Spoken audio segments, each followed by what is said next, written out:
ain't sleeping till Hollywood, Hollywood. We ain't sleeping. Hello, hello, hello. I am Caleb McDonald, And it's your girl, Gaelyn Smith. and you are listening to No Sleep Till Hollywood, where we're not Mm. sleeping until we make it in Hollywood. And while we're up, we will be discussing the state of the industry and our place in it.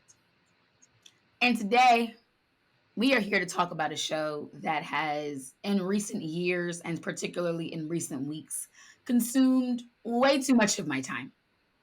If you all don't know what show that could be, it is allegedly the show of the summer. It is Big Brother. It is season 25.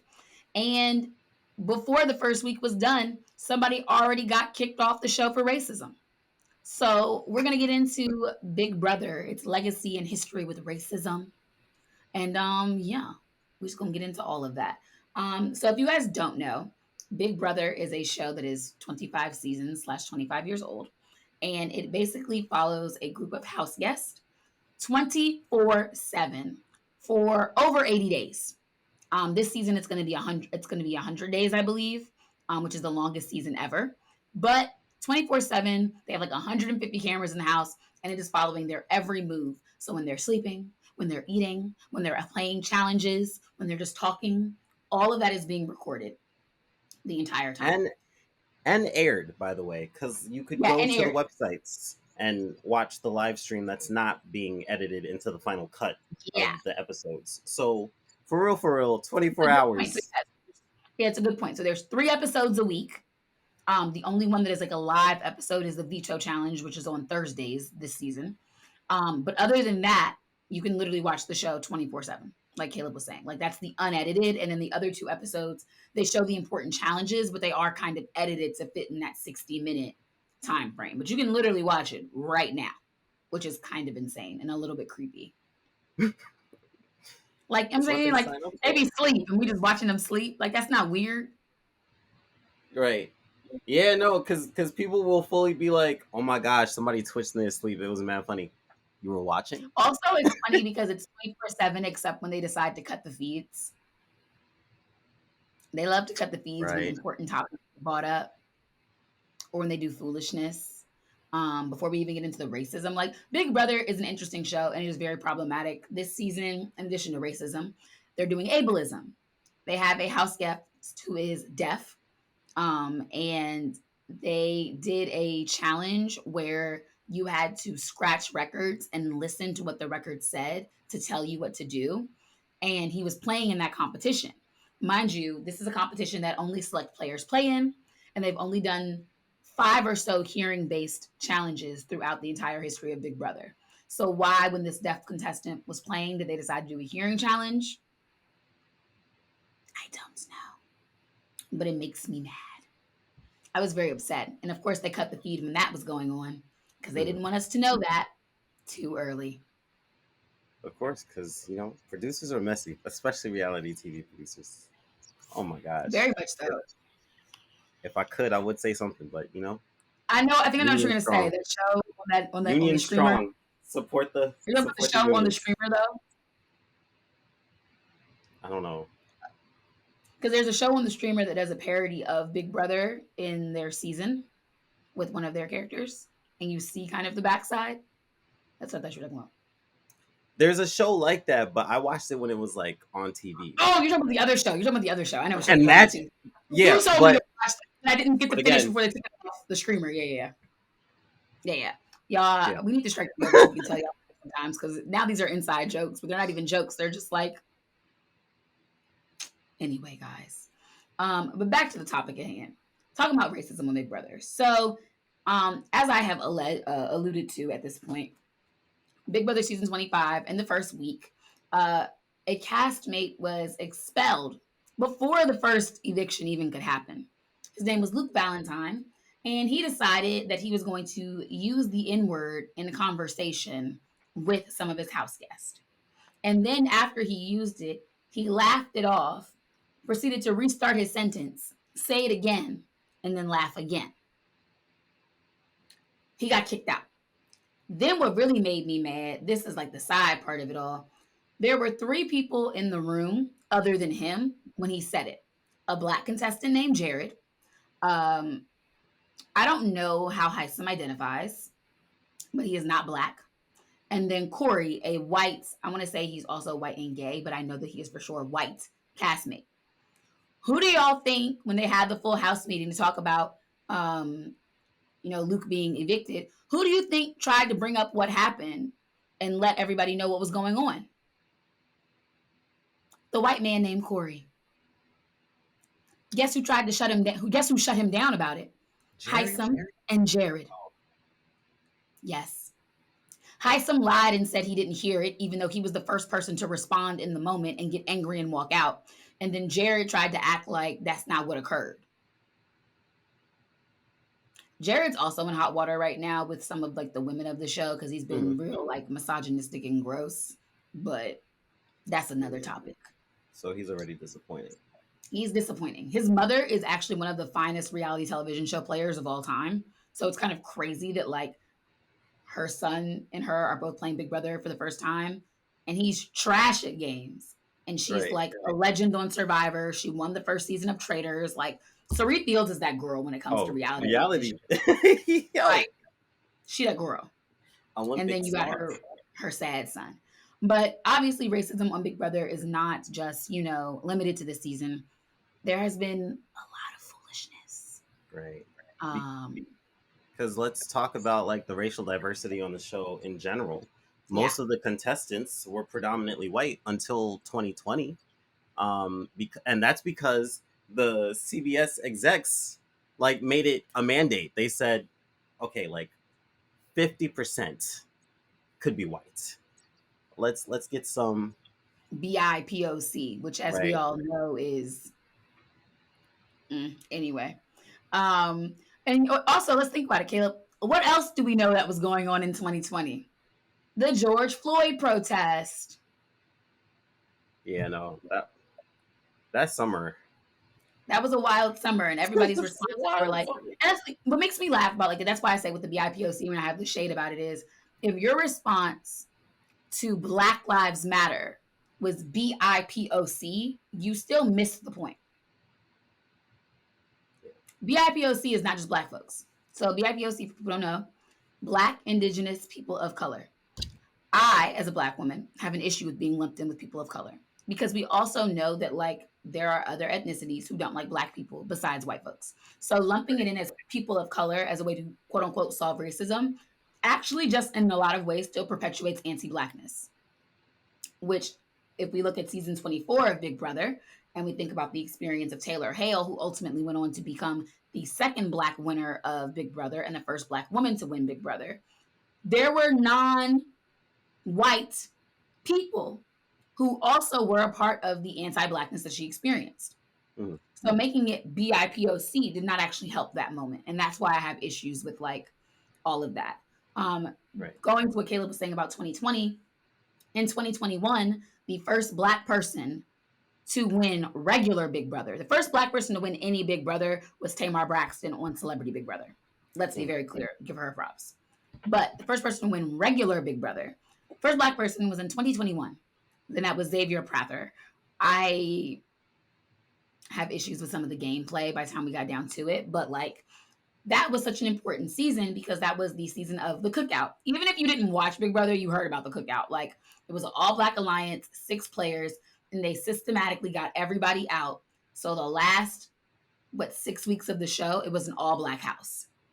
Obviously, that caused a lot of issues, and the white people were on Twitter claiming, reverse racism and all of these things. But considering there have been all white alliances before, there have been all white finales before, this is the first time that something like that was able to be accomplished, and it was such a big deal. So then for the next season to be Taylor Hale's season, where she's basically crying in a corner half the season because everyone's being racist, is bonkers. But it actually is very much a reaction in the same way that like after Obama, we had the orange man. So like it makes sense. It's just very like crazy and sad. The pendulum is always going to swing. Always. And it's just very unfortunate. And I think like the thing about Big Brother is Big Brother is a pressure cooker of a microcosm of what's going on in America. Because you're getting 16 random people from all parts of America. Like Right. the same way racism exists in the real world. I don't have an expectation that there's going to be no racism on Big Brother, but it's the way that up until about 2021, 22, 23, well, up until 2020, there didn't seem to be a care for the environment. In the past couple of years, they've cared more. And obviously, with Luca being expelled, this is like the first time I'm pretty sure that someone's been expelled for racism by Right. itself. Now, other people who have been racist have been expelled, but it's more so like they were racist and violent, or they were racist and sexually harassing people. But there's never been a time where someone said the N word and got kicked off until Luke Valentine. Because just for people listening, if you don't know, oh, the N word's been said before, and Mm-hmm. not just once before, a couple times before. But There's a whole article on what is it, US Weekly, US Today, whatever, I think, yeah, US U.S. Weekly, Weekly, that lists not every single crazy moment of Big Brother, but it goes through and details several racist moments, sexual harassment and groping moments, um, ableist moments, but it goes through and does like it's a pretty decent list, and it still is not everything. right? Because if Um, it was everything, show would be done. the show is done. Like there are several clips. Like if you guys want to like really like dive into like racism on Big Brother, like start with Gina Marie and Candace and watch that whole sequence of events. Crazy. But it just is very, very interesting. And so one of the things that we would love to kind of discuss is, well, Caleb, like you've seen the clip, and I know you don't watch Big Brother the way that I watch it. So for everybody, like I just got into Big Brother. Mm. I watched the Cookout season up until the point where it was all black, and then I kind of was like, okay, but I know who wins and I know how they got there, and that's all I wanted to see. I watched the finale with Taylor Hale's season to see her win, because either way it was going to be a black winner because it was a black final too, and we loved that. And then I'm watching this season in real time, so I'm not a huge Big Brother fan. I have not seen all 20, 5 seasons, but I am Mm. getting into it for the first time. I know Caleb, you saw the clip of what happens. Right. I So saw the we clip talked a because in little bit about general, I my sister always had it on, so like I know thoroughly how the game works. right. But this season, I'm not watching. I did watch the clip. How did you feel when you saw that white man be a white man? My issue is the casualness that he said it with. Like it wasn't something where it was said out of anger, which I mean, debatably could be worse. But Right. it was just a casual drop, and then like a oh whoops, wrong audience, forgot I'm on TV. I meant to say narwhal Narwa. of all You words. like what the fudge does that even mean in real life? Like, please. And I need to know if his friend group could back that up and be like, nah, he says narwhal all the time. Well, watch Actually, this. His friend group is probably a bunch of little white boys that look like him and act like him, so they would say, "Yeah, he does," knowing damn well he say "nigga" all the time. maybe his excuse is that's his first time being in a room with a black person, right? So he got He got scared. the wrong thing But came also, out. like, I don't know. I always use this analogy, but like Caleb doesn't cuss, so it's a different thing in this sense. But like, I grew up listening to hip hop. Okay, my dad didn't play the explicit versions. He was trying to keep me a child. My mama, she didn't care. She was like, "You gonna learn this music? You gonna hear about it? Boop." Hmm. So I grew up rapping in the car, and one of my favorite songs in the 6th grade was "Monster" by Kanye West, Jay Z, and Nicki Minaj. And if y'all know that song, and Rick Ross and Bon Iver, let me not leave everybody off. um, but there's a lot of cussing in that song. I would listen to that song all the time, and I didn't say half the words in the song. White people listen to hip hop, and they can't not say one. Right, like just It one. was about 12 words I couldn't say in the song. You slipping up on nigga. Like, I just always find that to be such an interesting thing. It's like, you don't slip up and say a word that you don't say. Especially so casually. Like if you're listening to a song and oh, that was the first time I ever slipped, you know, That's like a Schrodinger's cat. I'll never know if you're telling the truth, but Right. okay. You said it casual. That's like when somebody types and then their phone is and then they're like, "Oh, my phone autocorrected." First of all, Your phone nobody's only phone. autocorrects fucking deducking. Other than that, leave it alone. Leave it Because your alone. iPhone gonna tell you it's ducking every time. So anyone who uses that excuse, please. Yeah. So watching that was just very like, I mean, what can I expect? You know? Or how did you feel watching it? So it's funny because that's what made me start watching like the live feeds this season. Hmm. And I don't watch them all day, every day. Like it's mostly like, I'm bored. I don't know what to watch on TV. I have 30 minutes before I need to go do something else. I'll like turn it on in the background or whatever. I saw it at work because I was talking to my stage manager who also watches the show. And he was like, "Did you see da da da?" I said, "No." We were talking about it. I said, "Let me go look at this." And I was like, "Ain't no way." Ain't No. because the laugh is what made me mad. Nigga Oh, right. It already wasn't upset even. me. But the laugh afterwards to then restart the sentence to say it again, it made me Yeah, mad. no, because it's funny because your experience of that was my experience of that first racial incident that we went through together. You told me Yeah. about it, and then I said, "Oh, let me go check this out." Um, That was yeah. If you guys have not listened to the very first episode of the pod, you can like find out what we're talking about there. Go back and listen, guys. No, that was a crazy moment. very I yeah, was sitting in this exact room when I read it too, in this exact chair. Like, and that's how yeah, they I should think write it's it. always the casual. It's the casualness with which things are said. Like, I don't use hate speech. Like, I just don't. Other than, I mean, granted, I guess the N word technically is hate speech, but I'm black, so it's not. But it's like, I don't use slurs for other ethnicities. I don't use slurs for sexual orientation and identities. None of that.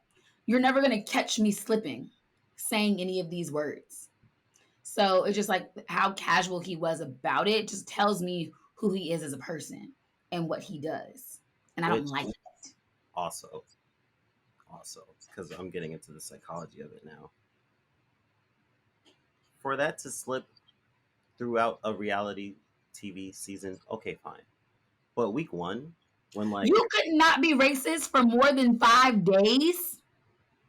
You missed out on $750,000 plus a possible additional, what is it, 50K? So you missed out on $800,000 to say nigga. well, that proves the theory. They'll do anything just to say it. That man dumb as hell. If you offer me $800,000 and I just don't have to, I probably could not cuss for $800,000. I know I could. It would be a little difficult, but I could do it. Like, ay, ay, ay. And I, why do you think CBS actually took accountability this time and removed him from the show? George Floyd. No other answer. If we did not have the George Floyd reckonings of 2020, Luke would still be in there. And based on the way that Jared and Heisem acted to cover the situation up, Hmm. Luke probably would still be there for a few weeks. Like it wouldn't Right. even be like, oh, they were mad about it and they vote him out. I feel like he would still be there for a few weeks. Um, yeah, no, you bring up a great point because yeah, 2020. That's when they made the new mandate, and yeah, that checks out. That makes Like it's sense. just very much like I don't think it was about the goodness of the people behind the show. I don't think it was anything other than wanting to avoid further controversy and bad press. Like, I think that's really kind of all it was. Like I wish there was like more of an answer there, but it's just like, no, that's it. That's all. Right. I think it's just one of those things where the history of Big Brother with controversies. I mean, like we could go through so many of them, but it's like it's just so funny to me that now that the tides are changing in Big Brother, and no longer is it just white people powering and bulldozing their way through to the end. Like now that like black contestants have had stronger legs and are finishing in like later and later into the seasons and able to win seasons of the show. I find it funny how now everything is like reverse racism, which does not exist. Let us start there. Racism is about power. And until black people or any other ethnicity in this country have systemic power, there cannot be reverse racism or racism from black people. So Right. I find it so funny that like reverse racism is now the thing when it's like when y'all was doing all white alliances and having secret white meetings, throw back to that episode, y'all wasn't worried about racism then. Y'all said be better players. So in turn, be better players. I think it's actually hilarious for anyone who claims reverse racism. Because why Mm-mm. aren't you just saying racism? If racism is what you think it is, why are you not just saying, hey, this is racism? To so if anything, the term reverse racism Is implies acknowledgement of racism. and implies getting a lick back, which I Listen, mean, sometimes you gotta get your lick back. yeah, no, I Got to. find the term reverse racism just so funny because, like, It just is so like a you very admit, hilarious thing. Yeah. I mean, I know we read the article about like some of the controversies throughout the year. Were there any that just like was there one that stuck out to you as like this is all crazy, but this is really freaking crazy? no, oh my gosh, what was his name? JC, I don't know how to pronounce his last name, but like Moundu, that sounds Okay, like yeah, I saw Mountain Dew, that one. but Mount that was that? like season 20, Uh-huh. and yo, Mon this Dieu. man was Mandu. He was accused of sexual harassment because he definitely had like an ice cream scooper near the genitals of a house guest. He told someone else to open up her genitals, saying it feels good. Um, he's also was one of our N-word In word. alumnus. Yeah. not the racist alumni group. And Like not only are you a on Big top Brother of all alumni, that, your major was racism at Big Brother right, University. you were the secret white meetings. And then he also asked a contestant if she was transgender. So, like, And all then he around, also, if we're going back to him, he accused of sexual misconduct again because he was lying in bed with one of the contestants, touching his face and kissing his armpit while he was asleep. yeah. So, how This man someone, needed to go. This man was whoever vetted him needs to be fired as soon as he also needed to be kicked out. and notice how, again, this was just what was posted about him. I'm sure there Right. was possibly more. And that's like at least 5 counts of Yeah. guilt on camera. So, yeah, no, I found that one to be absolutely ludicrous.